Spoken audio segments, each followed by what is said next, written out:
So I am glad that you're here this morning, and my name is Rex, and I'm a part of the leadership team here. I almost said worship team. That almost came out of my mouth, and that would have been a bold-faced lie, because I'm not a part of the worship team here. So we are continuing on with our series called What Jesus Meant. In the last few weeks, we've taken time to explore the Beatitudes, the beginning of the Sermon on the Mount, in which Jesus says these words, blessed. Blessed are they, or blessed are those. And if you've captured anything from this series, I hope it is this, that when Jesus says blessed, he is telling his listeners, he is telling us today that we have God's approval. And we can have happiness and joy in knowing that we have God's approval, that God is on our side, that he is actually for us, not against us. And so if you've missed a week or two, maybe you've missed all of them, and this is your first week here, we're glad that you're here to check us out, and we hope that you feel welcome. You can always go to our website and catch up on past messages. I was saying this last night that I've always been this way. You know, in preaching classes, they tell you, you know, they give you advice to go back and listen to your sermons, right? And that's how you improve. And listen, I can't do it. I've never been able to do it. The sound of my own voice or seeing myself on video is just horrible. TJ does our video editing and puts it on the website each week. And a couple weeks ago, after coming out of my office, I walked into the general area where he was, and I could hear my voice. And I literally had to just make a U-turn and go back into my office. I couldn't do it. I don't know why that is, but anyways, that's useless information for most of you. I know that, but that's what we call just a rabbit hole. I'll just go down there and see what happens when you get to the bottom, right? Well, let's get into Matthew chapter 5, verse 1. One day, as he saw the crowds gathering, Jesus went up on the mountainside and sat down. His disciples gathered around him, and he began to teach. God blesses those who are poor and realize their need for him, for the kingdom of heaven is theirs. God blesses those who mourn, for they will be comforted. God blesses those who are humble, for they will inherit the earth. God blesses those who hunger and thirst for justice, for they will be satisfied.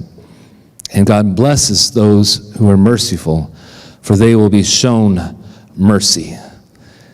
Today we're talking about mercy and living a merciful life. And as I said a couple weeks ago in talking about meekness, it didn't take me long to dig into this and start studying to figure out that I was in for a challenge, that these are what I would call difficult words of Jesus, understanding mercy and how to live it out in my own life. And just this week, I learned something very fascinating.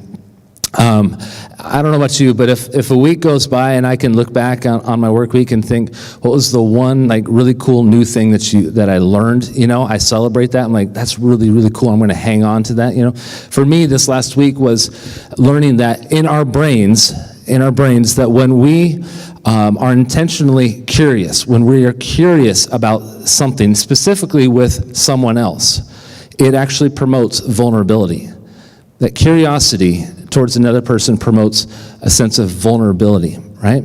And so as I asked earlier this morning, I said, for example, so if I asked Pastor Tim what his favorite food is, he said all of them, okay? And as a non-picky eater like myself, I agree, all of them. That's the right answer, okay? But let's say he had said pizza, okay? And then that could, you know, open up the door to further questions. Oh, have you tried, what's your favorite pizza place? Have you tried the new Mod Pizza in your neighborhood? Or I just love Mod Pizza, a great place to go for lunch. It's cheap, it's you know, it's fast and all these things. And that might open up the door to one of us saying, you know what, we should go have lunch together, have some pizza together, try out this new place in Kirkland or over there in Bothell, try that new pizza place, right? And get to know each other. It promotes a relationship. And as I was thinking about that more, when it comes to reading the Bible, when it comes to understanding the scriptures, I understand that it can be a great challenge when we open up God's word and understand what it means for us today. I get that. The temptation is sometimes to skip on to the next story, or to turn the page, or to close the book altogether and think, maybe tomorrow I'll pick it up, right? That's the temptation. And I do believe this, that if curiosity promotes vulnerability, I do believe that if we become, the more curious we become about who God is and what he's trying to teach us and tell us through his word, that I believe the Holy Spirit will open up a deeper relationship, a deeper trust between us and God by simply being curious and wanting to know what this means for us, what Jesus means for us today. And so today we're going to be curious about mercy. In the Old Testament, mercy it's described all over the place as God being merciful. He describes himself as merciful, as part of his nature.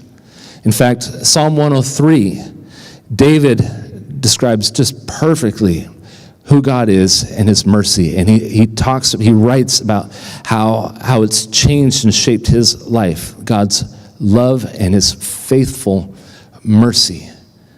But then when we get to the New Testament, it sort of shifts to teachings towards the church and towards people on how to live merciful lives. James, Paul, Jesus talk quite a bit about mercy and how we live it out. So when Jesus is on the mountainside speaking to the crowds, and again, we don't know exactly how many people are there. We don't know what kind of a crowd who was there listening. But we know his disciples were there, and we probably can assume correctly that it was a large crowd listening to Jesus. And when he begins to say that God blesses those who are merciful, oh boy, does this ever get people's ears? Does this ever get people to perch up and begin to listen? If a Roman person had been there to hear this, oh, that completely goes against all of their beliefs because they despised mercy. Mercy was not one of their main virtues in life. They despised mercy. And the Greeks thought that if you showed mercy to someone, well, you were a weak person. It was a great sign of weakness to be merciful. And so suddenly, Jesus is flipping the coin here, and he's saying, actually, God blesses you when you're merciful, and you yourself will receive mercy. He's completely getting people's attention by changing everything here. And so we have to ask ourselves, what does Jesus mean by mercy? Well, I have a picture that I'd like to show you. Hopefully it'll come up fairly clear here. So that's my tribe right there. Those are my 4 kids, okay? Cade, Mason, Taylor, and Brooklyn. And if you don't know what they're doing right now, you are in their targets. You're in their sight line right now with their Nerf guns, okay? This is just a small example of how many Nerf guns we have in our house. In fact, Nerf guns will probably be the end of me at some day. If it's not Legos, it will be Nerf guns, all right? And it's mostly Cade, our oldest. You can't really tell that he's got his vest on. His vest holds like 1,000 darts and guns and all kinds of weapons and things like that. And Brooklyn, I'm not really sure she even has the right end of the gun pointing at us, but she really wanted to be in the picture, and I can't say no to her quite yet. And so maybe when she's 18, I'll learn to say no. Actually, no, it should be the opposite, right? I should learn to say no now when she's 4, so that, right? Okay. Well, we had to have her in the picture because she's just cute. But I show this picture because Nerf gun battles are popular in our home. It's not, and all of a sudden, I hear Cade, our eldest, who's 11, just scream, "Taylor!" Right? And it had this tone of 2 things, both of pain, okay, like he was hurting, and also this tone of, "I'm going to kill you, Taylor," that kind of thing, all right? And so, being the good dad that I am, I took my time to go up to find out what was going on, okay? And I go up there, and what do I see? But I see Taylor down on the floor, cowered down, covering himself, begging, "Please don't shoot me, please, no, Cade, please, no, stop," just begging for his life. And I see Cade with one hand over his face. Clearly he had been shot in the face with a dart gun at very close range, with one hand over his face and the other holding a gun pointed right at the back of his head. He's ready to get his revenge, right? And I'm standing there, and I'm watching what's happening, and I'm thinking, you know what? it might not be the worst thing if I let Taylor just get hit with a Nerf gun, because he probably could learn his lesson, because I've told him many, many times, don't point those guns at people's faces, all right? And I happen to have in my pocket one of these things, okay?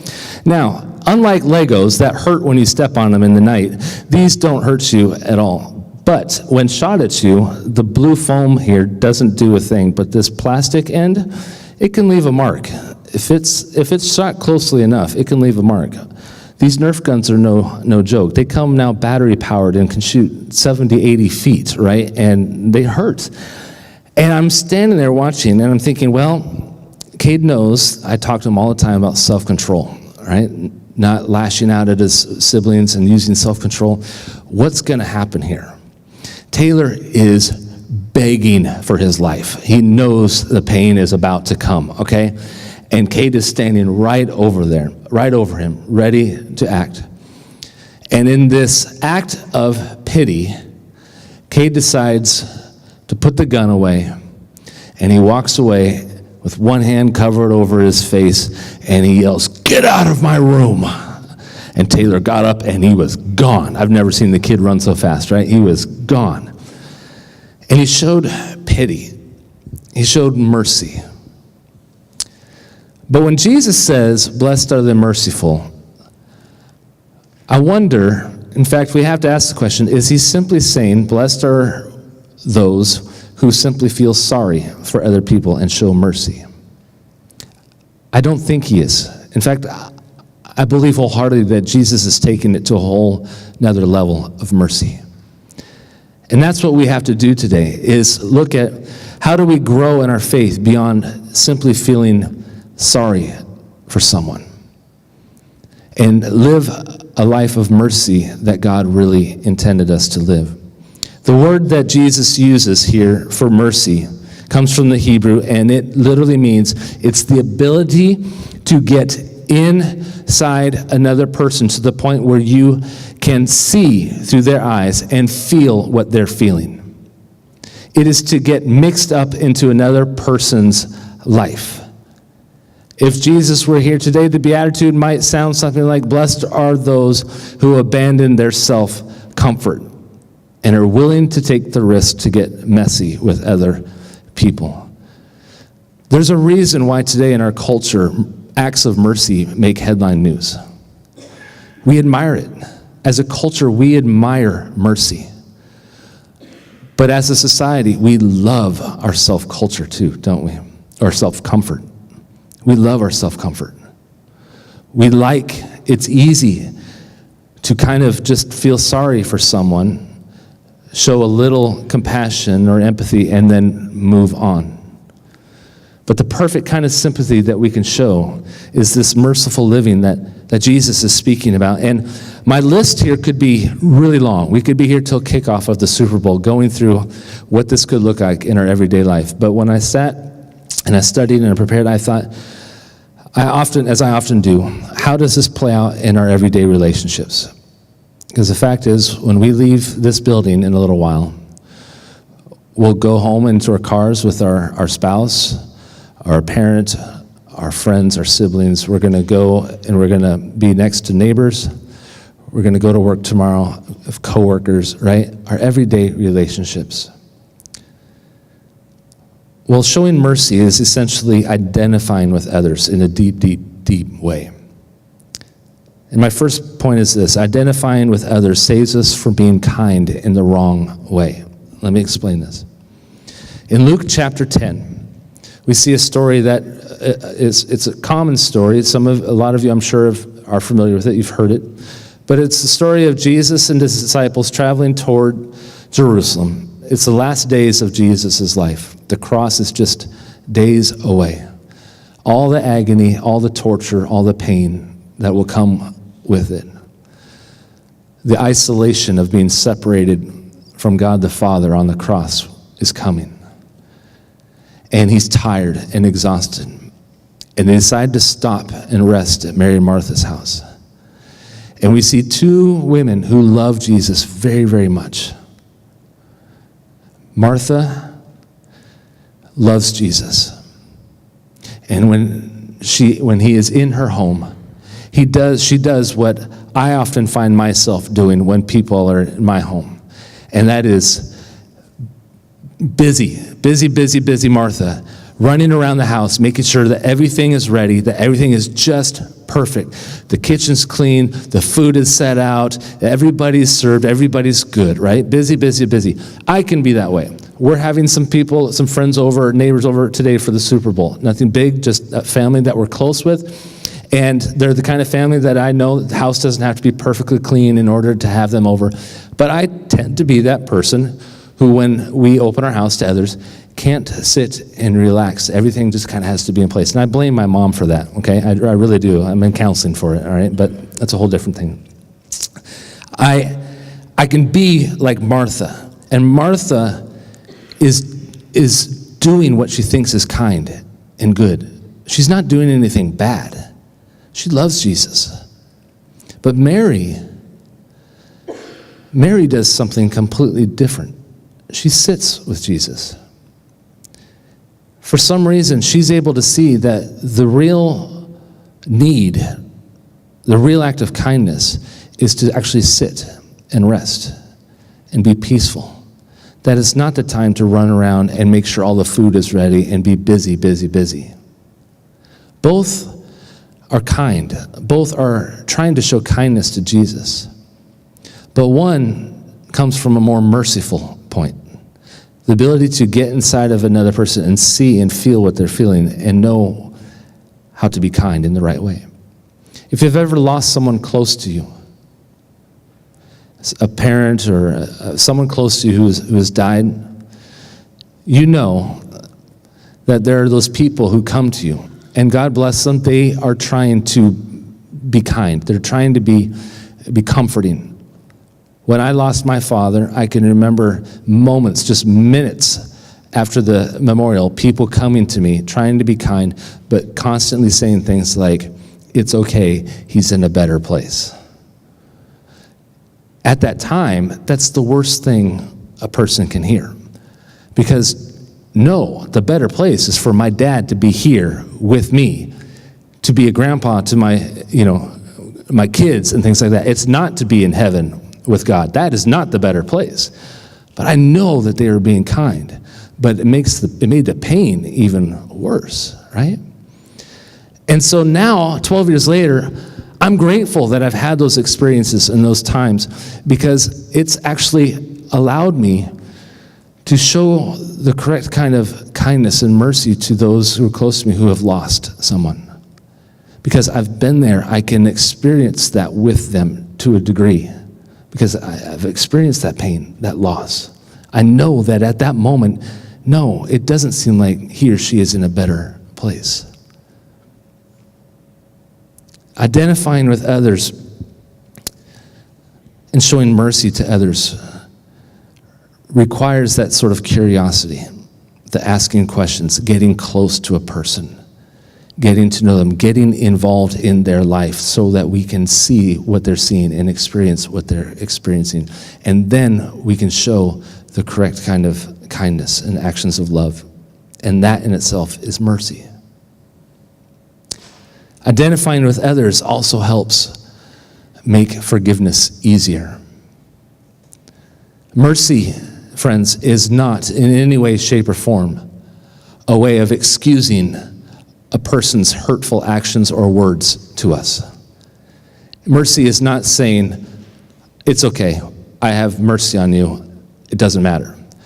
Neither does it say, "Let's just sweep this under the rug and act like it never happened." That is not mercy.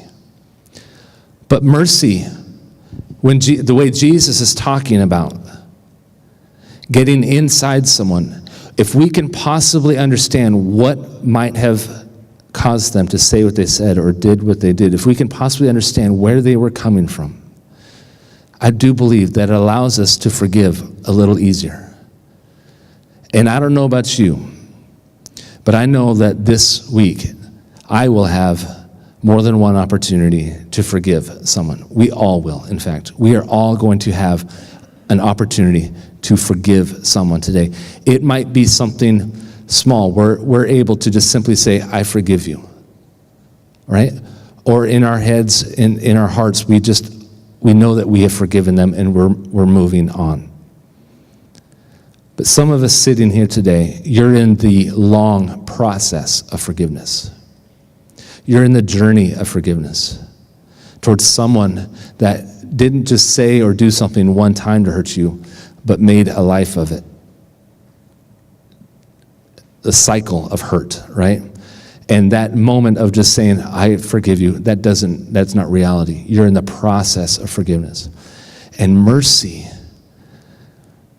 this sort of merciful living that Jesus is talking about here, where if we can possibly wonder and open ourselves to what they might have been going through or what's going on with them, why they hurt you, it may allow you to come to a place of forgiveness faster and easier.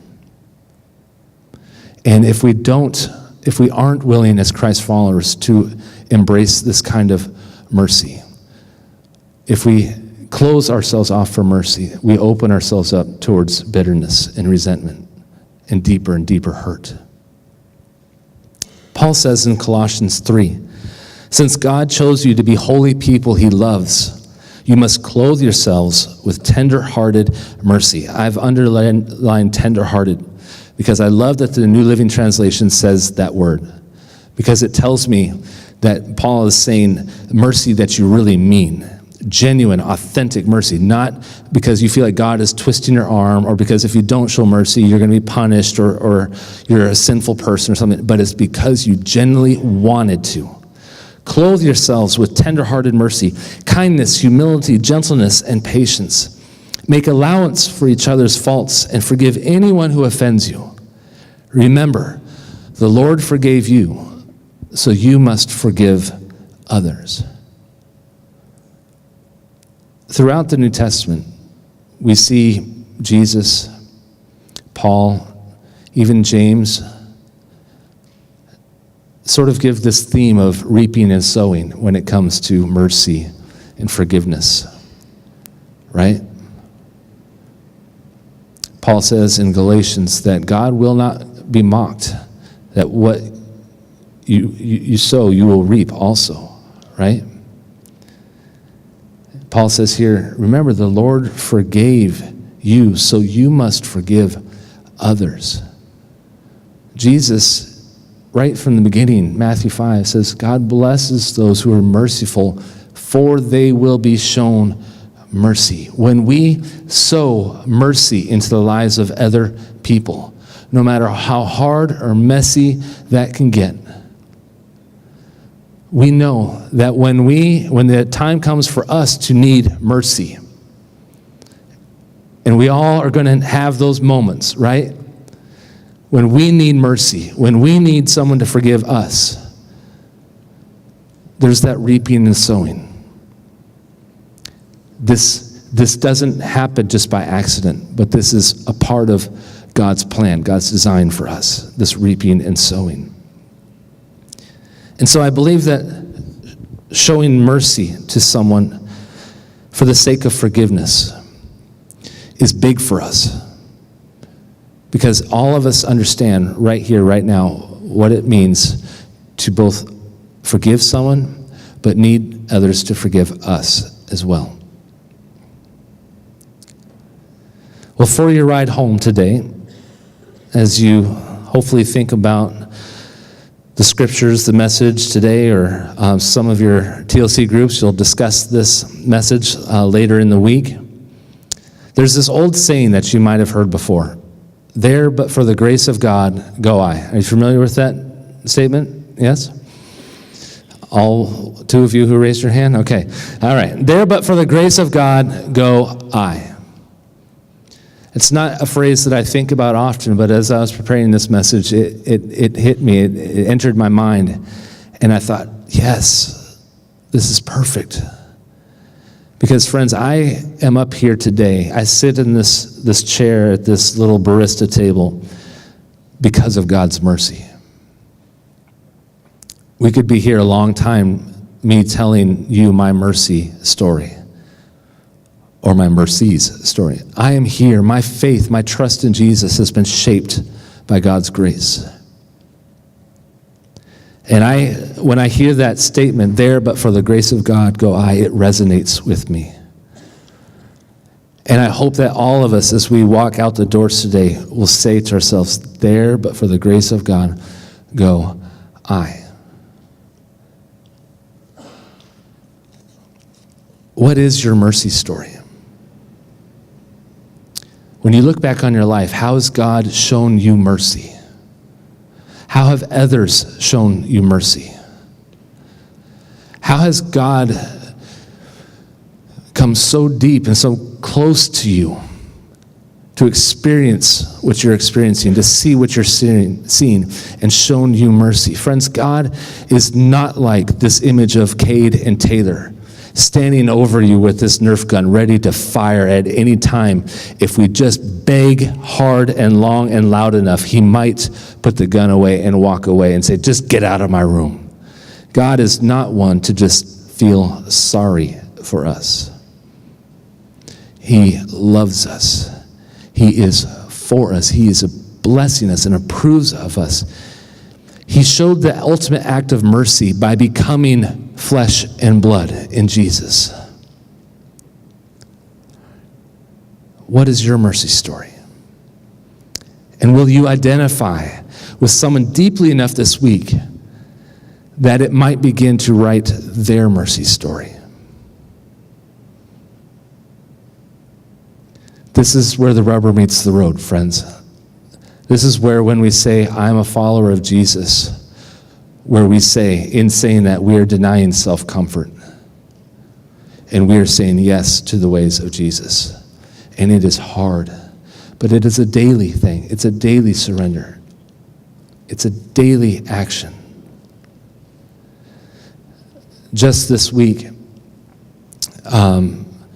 sitting with someone, Crystal and I sitting with someone who began to open up and express deep, deep pain and frustration and anxiety and hurt.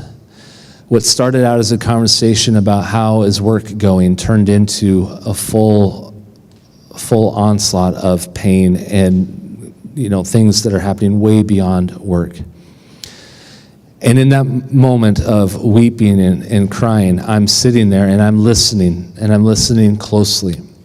But if I'm 100% honest, I was very, very tired, and I was very, very okay with my self-comfort. That listening was enough. But sitting there, my wife, watching, listening, and all of a sudden, Crystal begins to ask questions. Crystal begins to offer prayer. Crystal begins to show a different kind of mercy. And I said this from the very beginning when I joined the staff a few months ago. You're going to like her a lot better than you're going to like me, okay? She's just a nicer person than me, right? But she was able in that moment to abandon the self-comfort and get inside of this person a little bit, to try and experience what she was experiencing, to try and see what she was seeing, so that she could offer mercy. And I walked away from there not thinking, oh, Rex, you're such a bad pastor, because this isn't about pastor. This is about being a Christ follower. And it was a teaching moment for me to walk out of there and say, be ready. Because at any time, God may open the door for you to show mercy to someone who desperately needs it, and it just might help them write their own mercy statement or mercy story. It might help them see God's mercy through you and how that might set them on a different plane in their faith, a different level of trust. And that's my prayer for all of us. It is, as Pastor Tim mentioned, a high challenge. This is not easy stuff, but these are not easy words that Jesus says. I wish I could sit here and say, God blesses those who are merciful, for they will be shown mercy. And all it means is God blesses us when we just simply feel sorry for other people. But it's different than that. It's deeper than that. Let's pray. Father, I thank you so much for this beautiful day. And I pray that, God, that we as a church would learn more and more to just open ourselves to desire to understand your difficult words. That we would know that in following Jesus, there's always going to be this temptation, God, to live in our self-comfort and to be okay with it. I pray, Father, that you would teach us to be merciful. That this week, should you provide what I believe are divine appointments where someone needs mercy, that we would be willing to take that risk to get inside of them just a little bit, to be vulnerable, so that we can show the correct kind of kindness, the kindness that they need shows mercy and puts you on display, Jesus. God, we thank you for your word. May it be a seed today that grows deep in our hearts and our souls. And may it impact our relationships and our families this week in very real, meaningful, applicable ways, God. In your name we pray. Amen.